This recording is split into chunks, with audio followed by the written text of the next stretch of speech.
অনন্যার গল্পটা বলার বাকি রয়ে গেল, তো আজকে কয়েলাই। তো ঘটনা হইতেছে গিয়া প্রায় আজকে 3-4 মাস, তো গত 3 মাস আগের কথা আর কি। ঘটনা লেগে আমার এক্স গার্লফ্রেন্ড। তো ঘটনাটা হইতেছে গিয়া আমি অনেকদিন পরে বাড়িতে গেছি। বাড়িতে যাওয়ার পরে আমার একটা ছেলে আছে, আমার ছেলের নাম আরাফাত ইসলাম ওমর।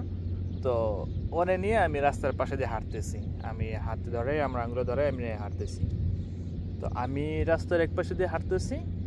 তো ওই সময়টায় রাস্তার অপোজিট সাইডে আমার এক্স তার মেয়ের এনে সেমসেভাবে হাঁটতেছে। তারপর কি হলো, আমি তো কি একটা ফিল আমার মনের ভিতরে যে আমি আমার বাচ্চা নিয়ে হাঁটতেছি, ওর বাচ্চা নিয়ে হাঁটতেছে, মানে পাশা একই রাস্তার ভিতরে, আমি এই সাইডে ওই সাইডে, মানে পুরো একটা শর্ট খেয়ে গেলাম যেটা কি হইলো। তো বিশেষ করে ওরা ধোকাবাজ না, ধোকাবাজ আমি নিজেই। কারণ কি, বিয়েটা আমি আগে করছি, ও আগে করে নাই। আমার বিয়ের পরে ওর বিয়ে হয়েছে আর কি। তো ওর সাথে সম্পর্কটা ভালোই ছিল, সে অনেক ভালো ছিল। অনন্যা অনেক ভালো ছিল।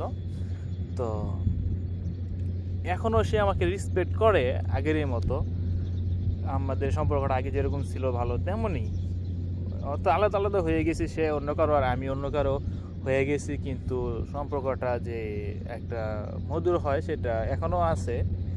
কথা হয় না, কিন্তু বাস কোনো সময় যদি দেখা হয়ে যায় যে একটা খারাপ বিহেভ, একটা মানে কেমন জানি একটা হয় না, এরকম ঝামেলা নেই আমাদের মাঝে, সেটা আবার ঠিক আছে, খুবই ভালো। তো বিষয়টা আমার কাছে এটাই আশ্চর্য লাগলো যে এতদিন পরে রাস্তার দুই পাশে দুইজনে দেখা হইব, তোমার বাচ্চা হাতে নিয়ে হাঁটতেছি, ওর মেয়ে নিয়ে হাঁটতেছি, আমি আমার ছেলে নিয়ে হাঁটতেছি, পুরো অবাক।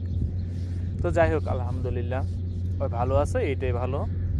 ওর মতো ভালো থাকুক, এটাই চাই। আমি আমার মতো ভালো আছি, এটাই আলহামদুলিল্লাহ। বাই বাই, টাটা, আবার দেখা হবে অন্য কোনো দিন।